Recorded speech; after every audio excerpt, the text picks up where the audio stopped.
नमस्ते FUNnYum च्यानलमा आज हामी बनाउँदैछौँ नेपाली स्टाइलको दाल।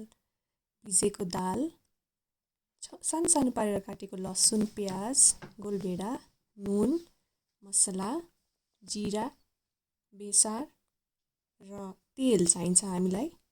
तेलको सट्टामा घिउ पनि प्रयोग गर्न सक्नुहुनेछ। र यसरी हामी एउटा कुकरमा तेल राख्नेछौँ। यो कुकर सानो फ्लेममा सिसकेको छ। त्यसपछि हामी अलिकति जिरा एड गर्नेछौँ। त्यसपछि सानो सानो पारेर काटेको लसुन र एउटा सुकेको खुर्सानी, यसले मिठो टेस्ट दिन्छ।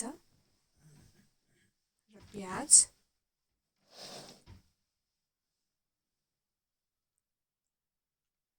र गोलभेडा सानो सानो पारेर काटेको, यसलाई हामीले अलिकति चलाइदिन्छौँ।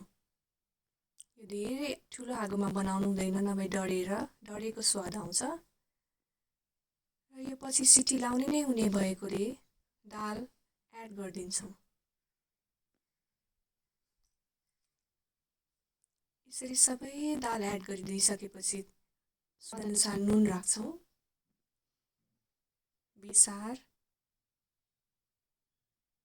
धेरै राख्नुभयो भने बेसारको गन्ध आउनेछ।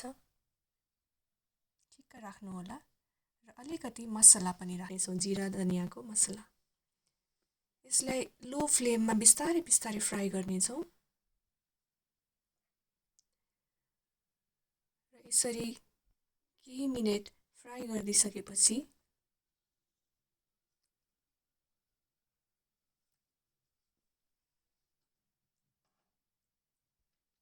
यसमा आवश्यकता अनुसार पानी राख्नेछौँ। कसैले बाक्लो दाल मनपर्छ, कसैले पातलो मनपर्छ। म चाहिँ ठिक्कको दाल मन पराउने मान्छे हो। त्यही भएर मैले चिसो पानी हेर्नुहोस् त ठिक्क राखेकी छु।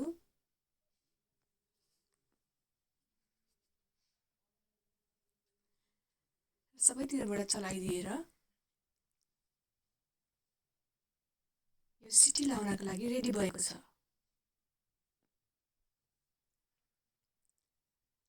यो मुसुरीको दाल भएकोले यसलाई धेरै सिटी पनि लाउनु पर्दैन, 4-5 सिटीमा यो पाक्छ।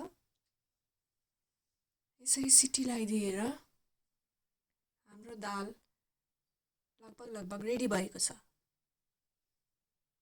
अब हामी कुकरको बिर्को निकालेर हेर्दैछौँ। हेर्नुहोस् त कस्तो राम्रो कलर आएछ। दाल पनि राम्रोसँग पाकिसकेको छ।